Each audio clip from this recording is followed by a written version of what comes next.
Hello, I'm Kathy Edmonds, and this is my presentation of James Kinneavy's Aims of Discourse, which was an extra for week 2. This week's theme is Rhetoric is Discourse. I'd like to start off with a little bit of background. James Kinneavy was most noted for publishing A Theory of Discourse in 1971. He, like Weaver, was concerned about the decline of the role of rhetoric. Kinneavy was a vital part in the revival of the study of rhetoric and composition. He was a teacher of elementary, high school, and college English, and his teaching career spanned 55 years. He changed the way composition was taught in high school and college. He received the 4C's Exemplar Award in 1995, and he's noted for providing a unifying framework to understand the different kinds of writing.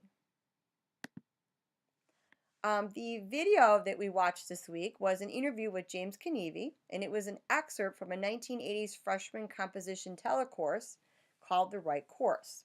And in this video, he compared the 4 aims of discourse to a newspaper. His first type of writing was expository, and he compared this to the informational writing, like found in most news stories, with detailed illustrations of facts, writing that was informing, aiming to prove something. The next type of writing was persuasive, and he said this could be found in the editorial section of the newspaper, where we aim to persuade the reader, or also in advertisements. The next type was literary, and he compared this to the comics. For their literary use of language, he believed they were humble in their use of literature. And the expressive category could be found in letters to the editor. People may just use this to sound off on what has happened to them, maybe blowing off a little bit of steam. So this was his very simple comparison to the 4 sections of a newspaper. 2 important definitions that came up in the basic aims of discourse, which was one of our readings for this week, were the definitions of discourse, which is a full text, oral or written, delivered at a specific time and place, and delivered at several instances.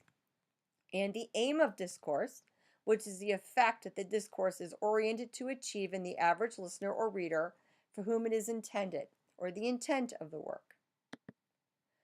He also proposed a triangle to describe the basic purposes of composition, which included the decoder or reader, reality or reference, encoder or writer, and the signal or the text. To further describe this, the encoder is the writer or the speaker, decoder is the reader or listener, signal is the linguistic product, and reality is the part of the universe to which the linguistic product refers.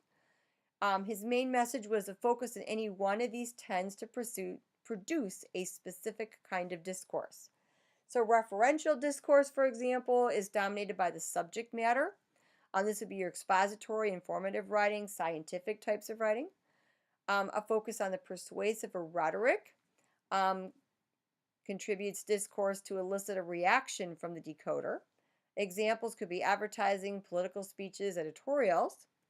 An expressive tendency is where the expressor dominates the communication process, doesn't even necessarily need an audience. Examples would be journals, diaries, or prayer. And signal or text is text in which the text itself is the focus of the process, where we find literature as an example, a novel, a sonnet, or an epic.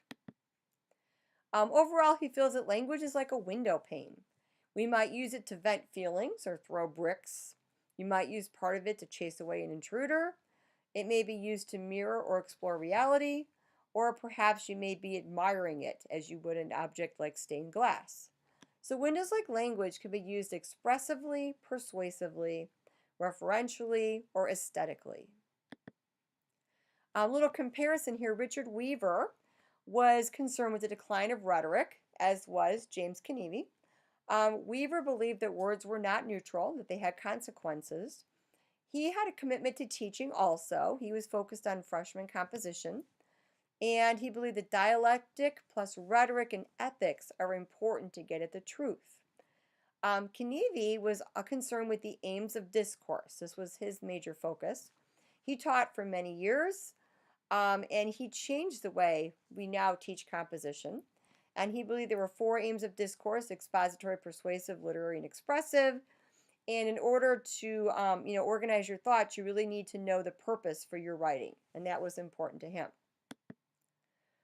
Looking at our other readings for week 2, Cornell West with Race Matters was focusing on a new language of empathy and compassion, or he believed the fire would consume us all. We had to accept the humanity of blacks. There was a lot of rage felt by a silent depression that was ignited by the race riots of 1993. Henry Louis Gates Jr., in Restoring Black History, believed that we needed to preserve the Black history connection. Blacks were without history, thus they lacked humanity. So, we must restore their history that slavery took away. And then looking at Helen Sword with Show and Tell, abstract concepts become more memorable and accessible the moment we ground them in the material world, the world that our readers can see and touch. So she categorized examples to illustrate and grind abstract ideas into theory practice.